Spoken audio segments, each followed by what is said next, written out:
welcome back, or welcome to Fantasy Fire and Ice, powered by Sportstopia.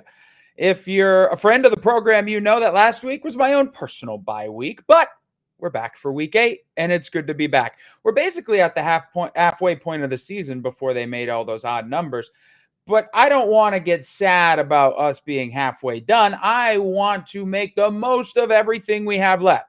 And look, we'd be nothing if it wasn't for our takes on fantasy sports. So let's start off with another piping hot edition of the Fantasy Soup. Keith, hit the graphic. Let's see it. Woo! All right. First up, the Jacksonville Jaguars, who you might remember I said on this show might actually stink. They're now rolling. They've won 5 in a row. Okay, we don't get them all right. But the guy everyone thought would be the guy might be just another guy. Take a listen. They're close. But see, is there a wake up for Ridley though? Because see, my thing is, this looked like the Ridley for the last season in Atlanta. And the last season in Atlanta, he was horrible. Before he went out, he was not playing well. This ain't Ridley that was looking like WR1 next to Julio Jones. This is a different Ridley. Week 1 Ridley, I'm like, okay, he's back. Now I'm like, that's one quarter. This guy right here is, that's right, just 1 quarter. Now I'm like, why is Christian Kirk better than this guy? We're going to do something a little different. This right here sums up exactly what it's like to have Calvin Ridley on your fantasy team. Keith, let's hear it.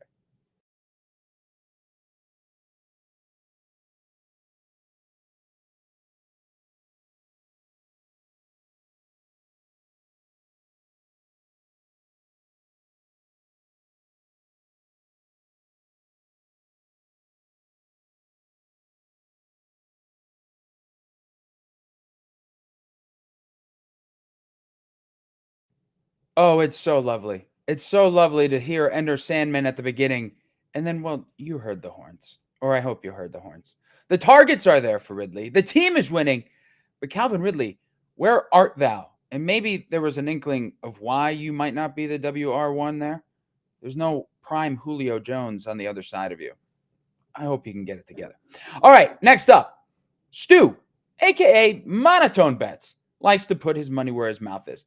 But Mr. Betts couldn't seem to find the will to back the Titans this past weekend. I love Vrabel as a dog. All the trends in the world are going to tell you to take Vrabel as a dog. The problem is you have to look at this logically at a certain extent, and you have to look at the quarterback play. Because Vrabel, I trust to cover as an underdog when you have a living, breathing human quarterback there that you can depend on. You remember last year when he took Malik Willis to Kansas City, and Malik Willis threw the ball twice, and Kansas City had to go to overtime to beat them? I do remember that was brought up in the argument a couple of times. Well, they covered, but see, covering 14. I know it's Kansas City. Different, yeah, exactly. But I wouldn't hate Tennessee if it was 14 because I think they keep this game close. They run the ball. He also covered against the Texans where they just ran the ball 80 million times as well. I think the quarterback is your ultimate limiting factor, and I just think this quarterback play is too bad to depend on right here. Levis is obviously seen as a project quarterback across the board. Malik Willis, my argument, worst quarterback in the NFL starting right now. For me, I don't see any path to offense. Where was the offense? The offense was right there in front of us all along. DeAndre Hopkins putting up, you know that meme that pops up every Thanksgiving or on Twitter or X every now and then, Randy Moss looking at the camera with his stat line at the bottom where he had like 3 catches for 150 yards and 3 touchdowns. That was basically what DeAndre Hopkins did. 4 catches, 128 yards, 3 touchdowns. So what if there was pass interference? If you ain't cheating, you ain't trying. That's what some famous wrestler used to say. Eddie Guerrero, rest in peace. But listen, let's get to that project quarterback, Will Levis. That project looked pretty good. Will Levis tossing 4 touchdowns. We'll have more on him in a moment, but maybe now Will at least has a new fan with our own Monotone Bets. All right, so let's go to the West Coast. There's a little bit of trouble in the Bay Area, but our Terrell Furman wasn't going to bet on those 49ers dropping a third in a row. Purdy, Yeah, he just looks human. And, that typically happens when a guy that probably shouldn't be in MVP conversation is thrust into MVP conversations 5 games into the season. So, yeah, I'm not surprised that Brock Purdy had a little bit of a stumble along the way. I knew that Brian Flores was going to have a good game plan designed for this game, especially with how big this game was. This is one of the top teams in the NFC. Come into your crib, you want to get a dub. And so Brian Flores and this team put together a really, really good game plan. I don't think that's indicative of Brock Purdy, but just more of how good Brian Flores is as a defensive coordinator. So I don't really have any worries for Brock Purdy. There's a slightly greater than 50% chance that I'll be taking the 49ers this week. Terrell talking about last week's loss in his analysis there. Wasn't worried about Purdy. Well, Purdy threw at least one horrific pick and added another. He still chucked it for 365 yards, but the game isn't even that close if you were watching. Burrow and the boys in the Bengal stripes look good and healthy, and there's a better than 50% chance that Terrell regrets backing the Niners, losers of 3 in a row. All right, next up. Every week we're looking for that hidden gem on the waiver wire, right? There were some must-adds this week. Hopefully you got some of them, but did they deliver? And for that week 8 win in fantasy, these 3 waiver wire players can help you secure that dub. While Zach Evans was a capital B bust for managers that picked him up in week 7, Darrell Henderson acted like he's been on the Rams the entire season and not just elevated from the practice squad on Saturday. Second half of the rookie year wide receiver breakout, anybody? Josh Downs is in line to do just that. He clearly has chemistry with quarterback Gardner Minshew. And we're now going on 3 weeks in a row with 6+ targets and no less than 13 PPR fantasy points for Mr. Downs. It's the year of the rookie tight end, and Dalton Kincaid could be in for a big opportunity with Dawson Knox undergoing wrist surgery. Kincaid saw 8 targets in the week 7 loss to the New England Patriots and could be in line for more weeks like that with Dawson Knox out indefinitely. So did Henderson deliver? Listen, the only thing that related to the Rams in delivery this week was Sean McVay's new baby. They got romped. Henderson did his best, but he was kept out of the end zone. Josh Downs continued to get the targets, but the Saints were able to stop the Colts' momentum. But really hope you picked up Dalton Kincaid. He rewarded you with a touchdown and maybe should have had another, especially if you bet him to get the first touchdown of the game. We were just inches away, folks. Good on Simon for guiding us in the right direction. And finally, in this week's swimming edition of the Soup, remember how earlier, just a couple minutes ago, one of our guys wasn't sold on the Titans? Well, that man wasn't our man, Cody Carpentier, and he was all in. And if I was in the Tennessee office, I would be like, yo, guys, we got to get a whole game out of Will Levis. We got to let him either nuke this thing, go Nathan Peterman, or we got to see if he has any opportunity of upside. And this is like the perfect game to do that in. Atlanta's not top 15 in pressures or in anything on the defensive side of the football that would allow this to be ruined by a underperforming offensive line, which is what Tennessee has right now. So give him all the opportunities in the world. Get the football out to Hopkins, to Burks, to your guys underneath Chig and Spears, and run the football with Henry. I think Tennessee wins this football game by I don't know 8, 9, 10. 8, 9, or 10. Cody's on vacation because he just nailed that pick so well. He was all in on Will Levis, the project quarterback. Not so much of a project anymore. We thought he needed some time off because we just couldn't believe how much he was backing the Titans. But joke's on us. Some well-deserved time off for Cody. So that means instead of bringing in the smart guys this week, I'm going to bring in the smart guy. We still have Mr. High-Low, Mark Garcia, joining us for our weekly program here. Mark, good to see you again. I'm sorry I missed it last week. It was the best I've ever sounded from what I've heard. How was your weekend? Yeah, man, we missed you last week. It was good shooting the shit with, oh my God, now I forgot his name. I forgot. Corey, I believe. Corey stepped into the shoes. Yeah, shout out to Corey, man. My fault for forgetting your name. That was fun shooting it with Corey last week, but good to have you back, dude. Good to be back. As I said before, I am a little sad that we're already almost through week 8 here. You only have a finite number of football games to lose money on, and believe me, I am. I am sad that there are so few, or almost just about half remaining. But look, let's get to it. We're talking football here. We always like to start off with talking about the last football game we saw, which listen, the Chargers and the Bears certainly wasn't the best football game I've ever seen.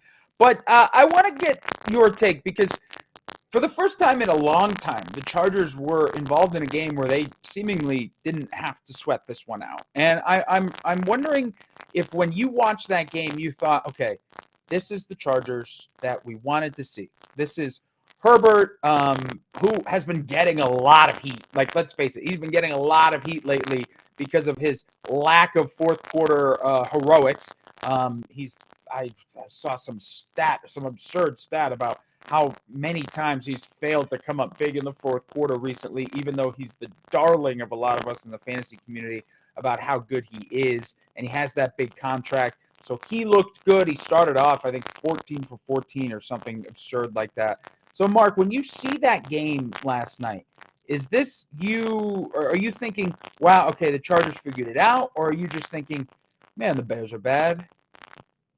Yeah, probably the latter. And it was kind of actually funny to, not funny, but disheartening. We'll put it that way, to see the way that they handled that game. They finally had a game environment where they were controlling. And what did they do? They took their foot off the gas and they did not take any opportunities in the second half to continue to grow and get better. They scored a grand total of 6 points in the second half against the Chicago Bears. And yes, they took a 24-7 lead into the half. But this is not a team that can kind of afford to take plays off. They are not there yet. They need to continue to figure things out. They have a grand total of about 7 quarters worth of NFL games played with both Keenan Allen and Austin Eckler on the field together. So they clearly have some things to figure out. They took the opportunity to not really do much of any of that. The one thing that they did do is they tried to get Quentin Johnston involved more in the game plan. Obviously, that was more out of necessity. Welcome to the party, Quentin Johnston. Well, he's not there yet. I mean, he's at the door. Maybe he's at the door. yeah, they were playing Simi Fehoko and like, wow. So yeah, I mean, like Quentin Johnston has a lot of work to do. They could have used those snaps in the second half. They gave him 3 targets in the second half. They could have used that to try and get him going a little bit more. It was honestly frustrating for me. And it was funny. The reason I said that it was funny to begin is that the Dallas Cowboys did the exact opposite this week. They kept their foot on the gas. And that, if you're not drawing the correlation there, obviously we have offensive coordinator Kellen Moore, who's coming over from Dallas to the Chargers this year. So the fact that Mike McCarthy kept his foot on the gas in his game where they were controlling throughout, where his defense scored a defensive touchdown. They were up 33-3 at one point. And we saw Kellen Moore's offense kind of just like, oh, we did it, guys. We're here. Let's take the second half off. Let's score 6 points. That was telling to me that this team, this head coach, this coaching staff has not really come to terms with where their team is at and where they need to be by the end of the season here.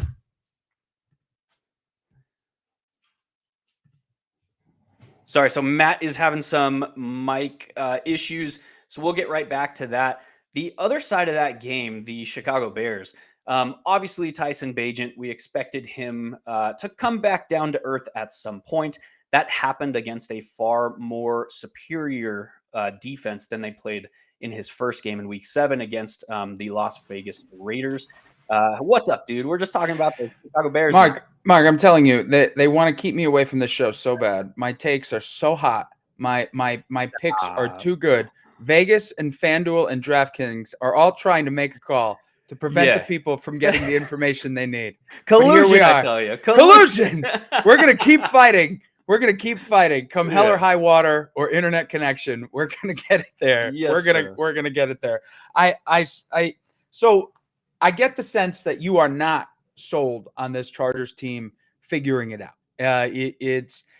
We've talked earlier in the season about this kind of being a Kellen Moore problem. Obviously, we talk about everything usually being a Brandon Staley problem, Mr. Nice Guy. He shaved, which was good to see. Good to see. Turn a new leaf there.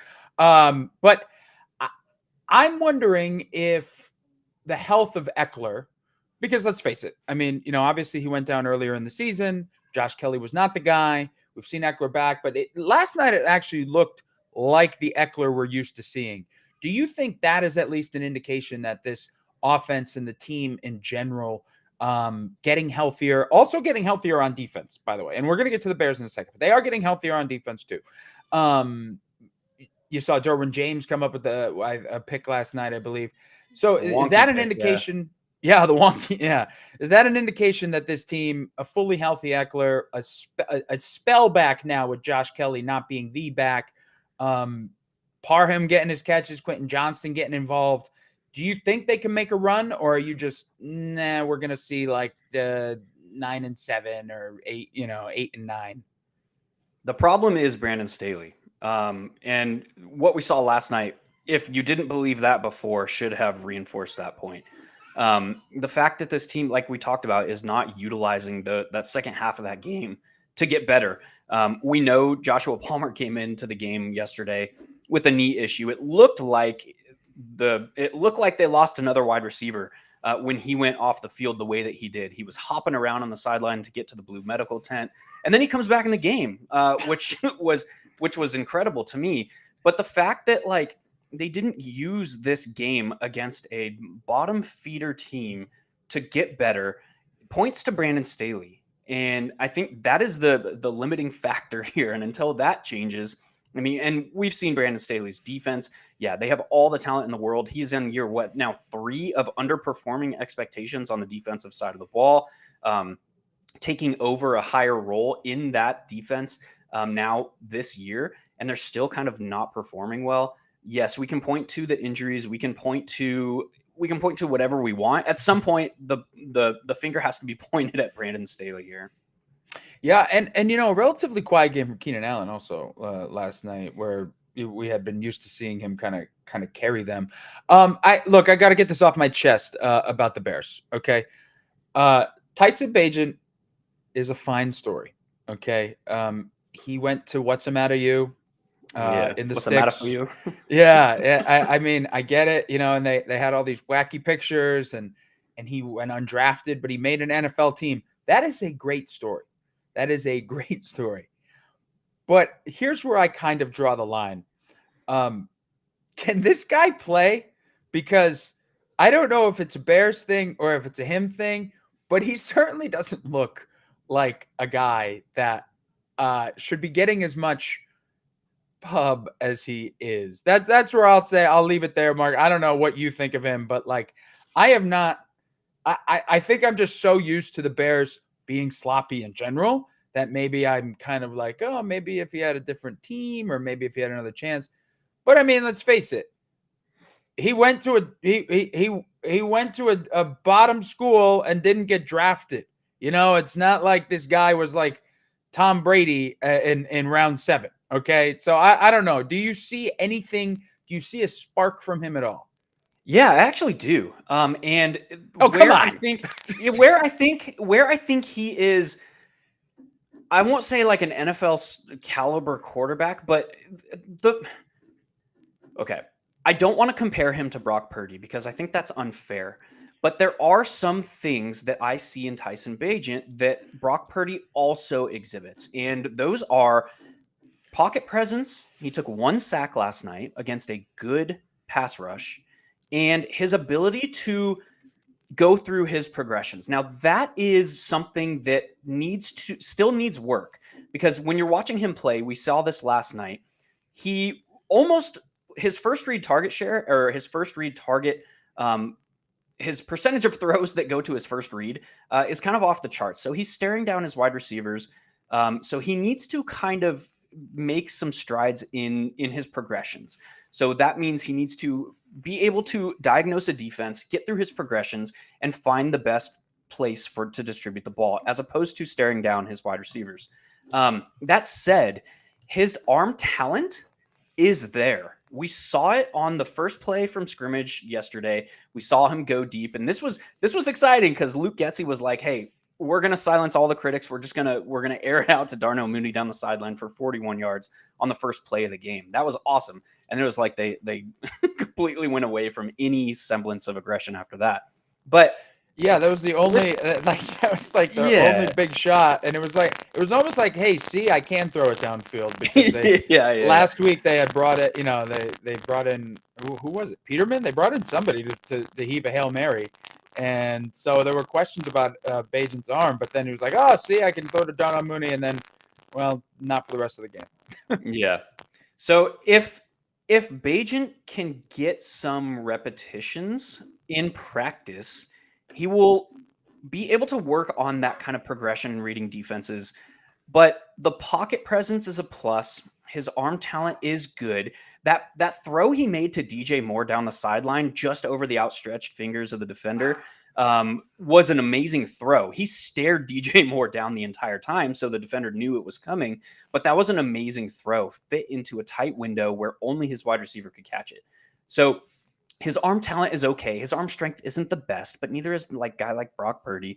And if he can continue to make strides in the ability to work through his progressions, to diagnose a defense, to not stare down his pass catchers, there could be something there. And I think that there could be something there because he is smart. This is, again, I don't want to draw direct correlation and parallels to a guy like Brock Purdy, but these guys are in the league because of their smarts, because of their Wonderlic scores, because they are able to process information quickly. And that is, as has been proven in history, that is one of the most important aspects of playing quarterback, is the ability to process information quickly. So he's not there yet. He's not we shouldn't be calling for him to start over Justin Fields. Sure. There is an interesting case to be made for him to continue to start because of where the Bears are as an organization and the picks that they have. They continue to lose. They continue to see the Panthers lose. I mean, they could have the top 2 picks in this coming draft with some very, very nice prospects coming out. But he's not going to start over Justin Fields. He could be something, but it's going to take time. It's going to take reps. He needs to work on that processing that we talked about. Yeah, in that situation too. I mean, I don't think they're going to go away from Justin Fields anytime soon. I mean, you see the potential of Fields, and then you see the worst of Fields, and then you start thinking maybe it's a Chicago problem. But just that situation is not, is not quite there. But if the Vikings want to take a shot, maybe they could give him a call after that. Too soon, man. Too soon. I know. We'll get to that in a little bit. Mateo Feo in the chat he had like 60 to 70 family members go see him. I think it's a great story for Secret Bajan Man. I think it's great. I really do. But I kind of feel bad for all of my DJ Moore stock. I'll say that. Yeah. I mean, DJ Moore is a guy could be AJ Brown, but he performs like a wide receiver 3. That's just been the DJ Moore experience for a lot of Carolina, and now, unfortunately, for Chicago with the injuries. So, look, I always say you're smarter than me. The arm talent is there. I don't know how much more run Bajan's going to get, but if you believe in him, I will believe in him until next week when I don't again. Now, you did mention, and this is what we like to call in the business a good transition. You mentioned Brock Purdy quite a bit, and I do want to talk about the 49ers because the San Francisco 49ers were the juggernauts, right? They were the juggernauts. They were unstoppable. Oh, my God, who's going to beat these guys? Now they have 3 losses in a row, and look, you're not going to look at Brock Purdy's stat line and be like, oh, wow, 365 yards, this guy sucks. Nobody's going to say that. He did chuck it around. They kind of had to try and stay in the game with Cincinnati. But, I mean, he did throw. Now, you could say it was a great play by the defense, but that was a brutal pick. The one that happened right in front of him where the linebacker picked him off basically in his face. That was a brutal pick inside the red zone, which you haven't really seen Brock Purdy do at all, really. So you look at the last 3 losses, and listen, if they had 5 losses in a row, yeah, maybe you panic. But they had such a good start to the season. Are you worried about the 49ers here now that they have dropped 3 in a row? No, I don't think so. What happened in those games is they played all those with either very, very limited contributions from Deebo Samuel or Deebo Samuel being out. And I've talked about this in the past, but Deebo Samuel is he is the utility knife in this offense. He is the pre-snap motion man. They do run some pre-snap motion with George Kittle, but Kittle is mostly used in line. So Debo losing the queen chess piece or the utility knife in this offense. We've seen kind of how that has gone over the past 3 games. Yes, Brock Purdy did not look good. And if Brock Purdy was concussed in week 7, I don't know how he was not concussed in week 8. He took a much harder hit. His head hit the ground, and then he threw 2 picks after that hit happened. And you saw his demeanor. He had this like blank stare over his face. I don't know how they did not, like the third party neurological consultant didn't step in with Brock Purdy specifically, because I was watching that game and he just had this like blank stare after he took that hit where he was like scrambling and then he just got overwhelmed. He got tackled backwards and his head hit the turf. And after that hit, he threw 2 picks and he had this like blank stare, non-expression kind of look on his face. Even after he threw his picks, he was just like, he had that like Eli Manning stare. It was just like the, like, I don't know how else to describe it. He didn't look there, dude. And Didn't look like it was there. Yeah. Yeah. The Eli Manning. The Eli face. The Eli face. Oh, yeah. So I don't know. I mean, we'll see what comes of that. If he self-reported symptoms after their week 7 game on the plane ride home, entered the concussion protocol. I don't know how he returned to practice so fast and flew through the concussion protocol unless he wasn't concussed, which is another story in and of itself. And then to see him not be pulled aside by the neurological consultant and from the eyes upstairs after that hit in that game in week 8, I was like, dude, I didn't see anything in week 7 to where he could have got a concussion. I know he took that hit in the sneak, but in week 8, there might have been something there. And he does take hits though, because he's not. I mean, he's mobile when he wants to be. He does take hits. They put him in the sneak. They do sneak him. It's not like he's not Tom Brady with a clean jersey back there all the time. So again, and you look at the rest of that offense too. Kittle had a good game yesterday against the Bengals. CMC still had another touchdown. So offensively, I'm not going to write off Purdy either. I mean, like, I've never really written him off. Again, you look at 365 yards. It's not like this guy can't do it. But my main thing, and we don't talk a lot about individual defensive players, but, for fantasy purposes, I don't play in IDP leagues. If you do, more power to you. You are a crazy person to me, but I personally don't do it. But I'm looking at these 3 losses. Jamar Chase, 100 yards and a touchdown yesterday. Jordan Addison, 123 yards and 2 touchdowns last week. Amari Cooper had 108 yards. I think their pass defense might be a little bit of a liability going forward. Am I crazy to think that the targeting opposing wide receiver ones against this defense, whether it be in DFS or a prop bet, like, am I crazy to keep doing that? Because look, between me, you, and the wall here, Jamar Chase made me a little bit of coin yesterday. Yeah, I think it's a function of the defensive scheme that they're playing. They play a lot of off coverage. They play a lot of cover 3, cover 2. And they have to, what that does to a defense is the front 4 plus the linebackers, depending on if they're blitzing or not, are charged with generating their own pressure in the backfield. Because they're not blitzing at elite rates. They're kind of just, and it's the standard San Francisco mindset is they have to get pressure up front and they're going to play soft zone or in your face zone kind of behind that. So that has typically led to cover 3 and cover 2 being the primary defensive coverages that they are utilizing against cover 3. And again, San Francisco's top 10 in cover 3 usage rate. Typically what it does is it filters production to an opposing team's alpha because you're able to kind of just scheme them open looks in the soft holes in that coverage. So it doesn't surprise me that guys like Jordan Addison, who was the alpha in that game, like Jamar Chase, who is the alpha very clearly in Cincinnati, it doesn't surprise me that they are performing in the past 2 weeks like they were.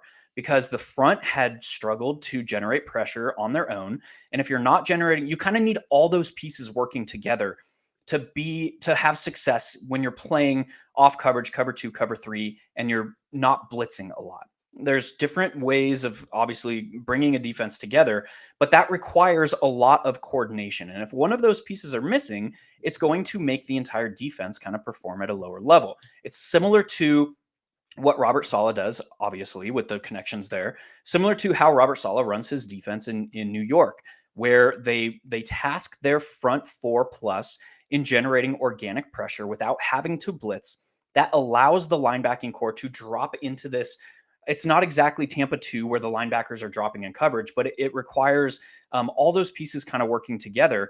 And the linebackers are extremely important in a scheme like that because they have to diagnose the opposing offense very, very quickly in a snap. They have to diagnose if it's a run because they are the second layer of defense against the run, and they have to drop into coverage because the safeties are playing fairly deep in their defensive scheme. So that kind of gives you this sense of where the holes are against a defense where all those pieces are not working together. And we kind of saw that. The one play where it looked like this team was not there on defense was Jamar Chase's touchdown that came on the first play following a turnover in their own territory. I mean, Jamar Chase got free in the corner of the end zone, and they were in cover 2 in that play. And the safety was slow to get over. The cornerback did not track back with Jamar Chase, who was basically on a corner or a post route. So basically what that looks like is he came across the formation and on the opposite side of the field. So all those pieces like not working together, that is something that develops better and continues to improve with time. Their continuity on their defense has been a plus, which has allowed them to be playing with the same bodies and be in the same scheme, which is going to make those issues lessened. But this is still a team where I expect their defense to continue to improve as they get more reps under their belt throughout the rest of the season. But they're really, really going to need that pressure up front. And that's really what was lacking yesterday and over the previous 2 weeks. Checking real quick, they got 3 sacks on Burrow. I'm checking what they got on Kirk Cousins, RIP, 2 weeks ago. They did not sack Kirk Cousins 2 weeks ago. So this kind of tells you 3 sacks in 2 games. They kind of need that pressure up front. I'd have to go look at their pressure rate because that's very different than sacks. But I would guess, without looking at the information here, I'm going to check it while when you go talk, but I would guess that their pressure rate over the previous 2 games was not where it needed to be. And, Jamar Chase, if they're not getting the pressure, I'm not saying Charvarius Ward was just shadowing Jamar Chase yesterday, but, I mean, Chase does have a history with him when he was on the Chiefs where Chase put up 3 touchdowns on him. I mean, and again, you talk about those alphas. He's their lead DB. I don't know. And they have a bye week. They have a bye week coming up, and then they have the Jaguars, which is the perfect storm for what I just said, which is they can figure it out in the bye week, and then they face the Jaguars, where I just spent the top of the show kind of ripping Calvin Ridley. So maybe Christian Kirk that game, maybe. I don't know if I'll go back to the well on that game, but that should be a good one. So they can figure it out. I'm not panicking about the 49ers, but at one point I was like, okay, 49ers, Eagles, NFC Championship game, book it. I don't know. I don't know. And one of those reasons is it's a team we talked about. And I thought the Cowboys, just to talk about another team here, the Cowboys, and what? It's the transitive property here, right? The Cowboys got smoked by the 49ers a couple weeks ago. And I, for one, was like, man, this team really got to figure it out. But then yesterday, they throw the ball down the field finally at a high clip, and look what happens. I mean, CeeDee Lamb, 158 yards, 2 touchdowns. Dak Prescott, 304 yards, 4 touchdowns. They probably could have done that against the Niners. And, if and when they meet again in the playoffs, that's going to have to be the game plan. I don't know if you're changing your tune. I know you wanted to get to some more pressure rates but on the Niners, but transition to the Cowboys. Are they back? Not that they went anywhere, but are they back? Are we buying into the Cowboys pass offense now, Mark? I don't know if we can call them back because the Cowboys are really, really difficult to break down as a team because they've had 1 game out of 7 games where it was like a neutral game environment.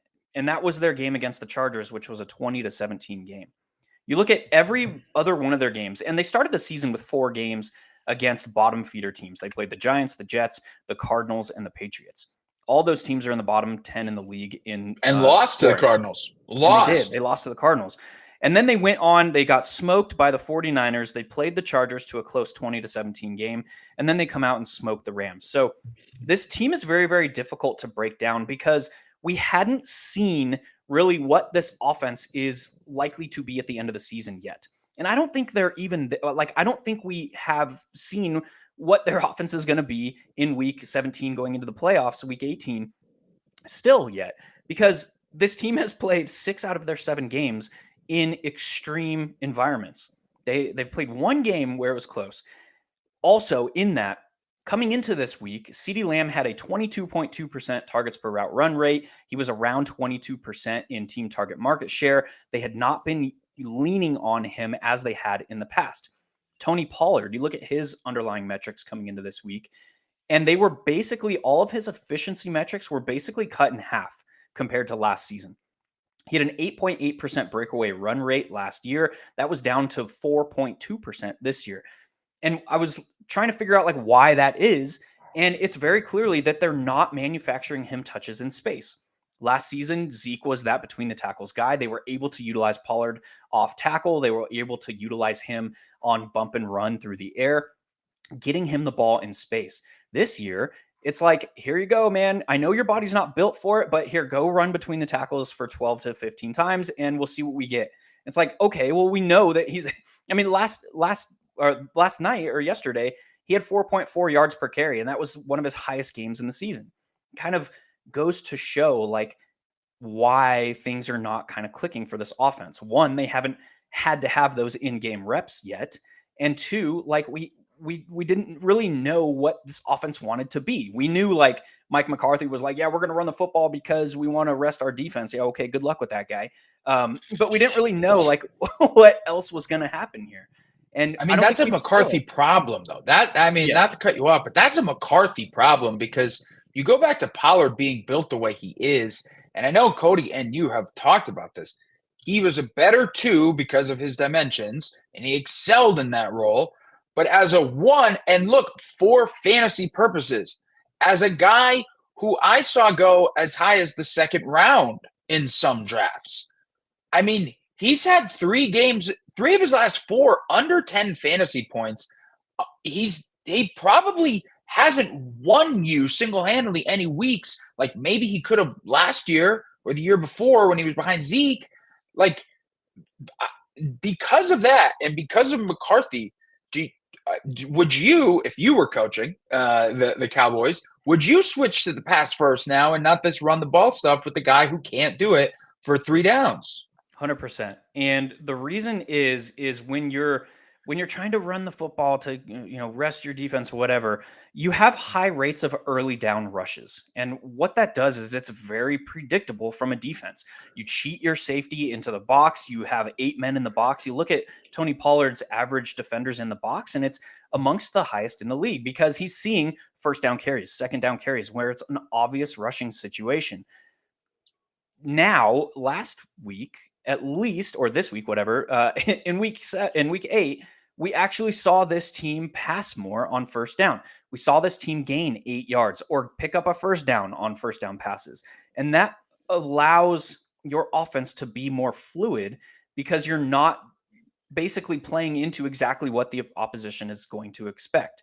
So that was good. And it was good also to see this offense kind of keep their foot on the gas and continue to run their offense coming out of their bye. Because like I said, we hadn't really seen what this offense is going to be moving forward. CeeDee Lamb was not the alpha. He was just a wide receiver on the team. Tony Pollard had not gotten going. We saw Jake Ferguson, tight end Jake Ferguson, has a 4.4 ADOT coming into this week. He had a 29.7% red zone target share. So his role was just this very, very short area role, but he was being utilized heavy in the red zone. We actually saw them target Jake Ferguson between the 20s, and we saw it greater than 4.4 yards downfield. He scored that 18-yard touchdown. That was good to see, or 11-yard, I can't remember. 18 or good looking yards. Touchdown too. Good looking grab. Great looking grab. So they have the pieces. They have not figured out, I think, what how they're going to maximize those pieces.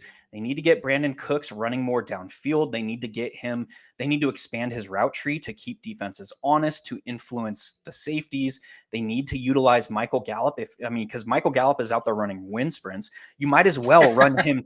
You might as well run him deep on crossers, on posts, on nines, on goes, on corners, to at least influence opposing safeties, to create that space underneath for Jake Ferguson, for Tony Pollard, for CeeDee Lamb. They need to get all these pieces kind of working together. The one good, this was a long roundabout way of answering your question, but you asked me, like, are they here? Are they back? I think they're starting to, and I think this was a good step in the right direction based on how they handled their offense coming out of the bye. I think I do think if you are a CeeDee Lamb holder, you're thrilled. Because like, you know what he can do. You've seen it. We get it. If you're a Tony Pollard holder, I don't, trade deadlines are coming up. I'm making contingency plans, or at least I'm not thinking like he's going to come around. He's going to come around. You're going to have to, I haven't seen it. I haven't seen it yet. I don't all of a sudden think they're going to be, he's not going to morph into Derrick Henry overnight or it's just not going to happen. So I think if on one part of the offense, and even if you're a Dak holder, especially, we're talking about 2 QB leagues, it's not like Dak can't do it. He definitely can. So hopefully, you see what you can do again, one game doesn't make a season, but you see what you could do in that one game, and you see what you didn't do against the 49ers and like how bad you look there. And you're like, I wonder which team we should try to emulate more. The one that probably passed all over the Rams and with Dak with 4 touchdowns. So I'm optimistic if I have Cowboys pass catchers, I am panicking, I guess, on all of my Tony Pollard shares. Not going to say he's not going to score a touchdown. You just don't know when. You can't predict when that will come now. Listen, Cody asked us, and I will honor the Titans. Look, he nailed it. He did. He nailed it. He was high on Will Levis. He wanted to see what you can get in a full game, wanted to air it out. Look, the Titans are usually a team, if I'm watching NFL Red Zone on a Sunday, they're usually the team that I forget are playing. And Scott Hansen will cut to the game and it'll be like, and the Titans are in the red zone. I was like, oh wow, yeah, I can't believe it. They have been yawn inducing to me. Obviously, Derrick Henry can break off a run or a stiff arm, and that's it's crazy. But with Tannehill back there, it hasn't been some sort of excitement every week that must-see TV. With Will Levis, though, at least for DeAndre Hopkins and at least for 4 catches, man, they looked like a good connection. They looked like they had been playing together. It was vintage Hopkins. And I don't know. There's no way they rush Tannehill back now, right? They can't give this guy another shot, can they? They should be exploring trade options. It might be difficult due to Tannehill's contract situation, but they should be poking around the league here. I'm not ready to announce anoint Will Levis as the next coming, but there was I forget who said it, and I can't give the proper shout out here, but somebody said on Twitter that I think it was Nelson Souza. Anyway, I digress. Somebody said on Twitter this past week. Shout out Nelson if it was, and if it wasn't, no shout out. I can't remember. It was either Nelson Souza or Scott Barrett. One of those two. Go follow those guys if you don't. It was something I think it was Scott actually. Anyway, something to the effect of the NFL teams very clearly viewed Will Levis or held him in a higher regard than the fantasy community did coming into the draft. There were multiple reports of teams saying, hey, we would have took him here. If this would have happened in the draft, we would have taken him here. The Panthers were on record saying they were asked a question, do you view the top 3 quarterbacks in the same tier? And they said no, top 4. So teams very clearly held Will Levis in a high regard coming into the draft. He slid because that's just how the cookies crumbled in the draft, and the pieces kind of fell as they did. The Titans took that gamble. They know Ryan Tannehill's contract situation. He's not going to be around for that much longer. So they took that gamble. That said, Will Levis has some things he needs to work on. That first touchdown pass to DeAndre Hopkins, the one with the Pass interference. pass interference, the defender completely stopped on the play because he's like, I got held, I got interfered with. He was sitting there at the goal line going like this, looking around as DeAndre Hopkins is still tracking the football in the air. So there was a solid 2-3 seconds where the defender would just stopped playing. Hopkins grabbed him and threw him. Threw him one for the defensive players, for the youth out there that are playing defense or playing cornerback, playing safety, never freaking quit on the play because you don't know if their flag is coming. But two, Will Levis has some work to do. The intangibles are clearly there. He has okay arm strength. He's able to distribute the football. He can run a distributor role, kind of what is going to be asked of a Tennessee quarterback. So he can play, but there's still some things that need to get worked out. And obviously as a rookie in his first start, we expect that. So I'm not sitting here saying oh yeah, hell yeah, Will Levis threw 4 touchdowns. He's here. Ryan Tannehill, you're trash. See ya. There might be a little bit of truth to that, but he's not there yet. Can he develop into a pocket passer, Matthew Stafford, Kirk Cousins type NFL quarterback? Yeah, he can be that. He's not there yet, but he can be that. That is kind of the end goal for the Titans here. If I'm them, Titans, sitting at 3-4, looking at my end of season schedule, judging where I'm at, they have to be fielding offers for Derrick Henry. They have to be fielding offers for DeAndre Hopkins. They have to be fielding offers for Ryan Tannehill. If the offer's not there, fine, but they cannot shut the door. And I think some of what we saw coming into this week out of Tennessee, we'll say Camp Tennessee, just the front office all the way down to the coaching staff, they were saying oh yeah, we're not talking to anybody. I think that was a little bit gaming of the game. I don't necessarily think I take that at face value. I think they're you up your offer, man, because we're going to play hardball a little bit. Derrick Henry, on the last year of his contract, in his age 29 season, he has to be on the trade block. You have to at least explore what's going on. And I know Tennessee, Derrick Henry is the face of that franchise since he was drafted there. Players have come and went, but he is kind of still that rock. I get it. There's an emotional connection and stuff, but you have to be at least open to discussing any 29-year-old running back in the last year of his contract here.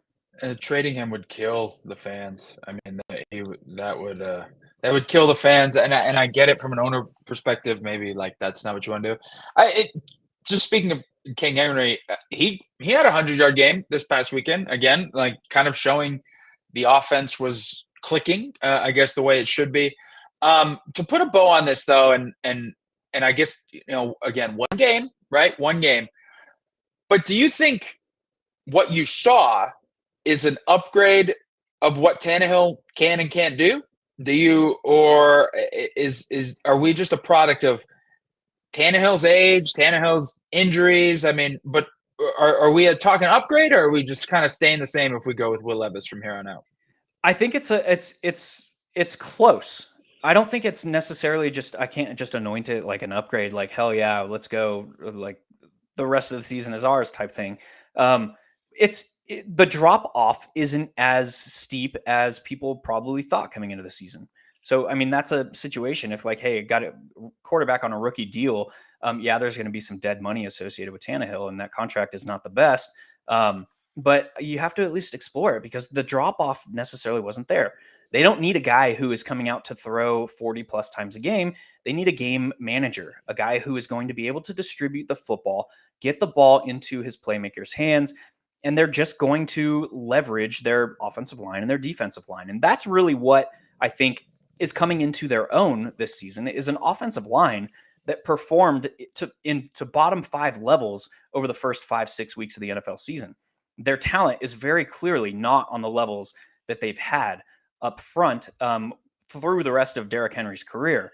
They lost a lot of pieces to injury, to retirement, to trade, to free agency. This is a new unit, but they're starting to come together to gel. They're starting to figure out how we can maximize our run blocking scheme with the talent that we had. I mean, it was very straightforward to start the season. It was like, block the man in front of you. We're not going to run any weird stunts or any unique blocking concepts. Over the last 2 weeks, they kind of have started to introduce those. And I think the reason for that is because of the turnover that they had along the offensive line, that they couldn't really just come out to start the season because of the abridged preseason, because of the abridged offseason, and run those like unique run blocking concepts. Now they're kind of coming into their own. So that is a positive for this team moving forward. And Minnesota's got a call. I think like so, yeah. they at least have to pick up the phone, at least send a text. I don't know, DM, anything. Minnesota, you have to. I mean, I feel terrible for Kirk Cousins. I really do. I mean, I think if you don't watch football, you think Kirk Cousins might not be that great. I mean, I think he's a lot better than people give him credit for. They have the weapons in Minnesota. The offense looked good.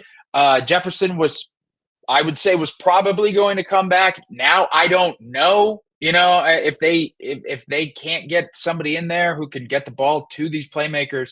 So I think if you're Minnesota and you see the Lions at 5-2 and Minnesota's sitting at 4-4 now, Mm-hmm. You're not far off. That division, NFC North, isn't great. The Packers are not going to threaten you. The Bears are not going to threaten you. So you got to call. You got to call. And if you're not calling, Tennessee, call Tom Brady. Call somebody. You know, call somebody. See if anybody can give it a go, because they really had it working. All right. Yeah. Speaking of the Lions, we'll talk about Monday Night Football. Lions, Raiders, another epic primetime game that we're treated to. But who knows? You know, the Raiders could surprise. They could surprise. Yeah. The Lions might lay an egg. Who knows? You know, we don't know. That's why we watch. That's why we love it. But I like to get your take on the DFS picks for tonight, especially the contrarian. We have the contrarian edge optimizer over at sportstopia.io. Gives you that edge if you need it. Like, who are the guys that we're not picking? Who are the guys that we're not thinking of? Who are the guys that can make a difference? So you look at this slate tonight. I mean, Amon-Ra is going to be probably a lot of people's captain. Jared Goff's going to be in there. But is there anybody tonight that you like that could surprise? Yeah, this is a very straightforward showdown slate. And the Talking reason chalk? Yeah, well, it's just straightforward because you look at both of these teams, and these are two of the most concentrated offenses in the league, based on where they are right now. 50.6% of the available targets for the Raiders have gone through two guys, Devontae Adams and Jacoby Myers. 84% of the backfield opportunities for the Raiders have gone through one man, Josh Jacobs. So it's very easy to follow the volume with this team. Now look at the Lions, and they're about, if not more concentrated than the Raiders are this year. Amon-Ra St. Brown and Sam Laporta have accounted for 52.3% of the team's total targets this season. Now with David Montgomery out of the picture, as was the case last week in week 7, rookie running back Jahmyr Gibbs handled an 87% snap rate. He saw 21 running back opportunities, 10 of which were targets in a negative game environment against the Ravens. So you look at these two offenses, and it's like there's 3 primary contributors on the Raiders. There's 3 primary contributors on the Lions.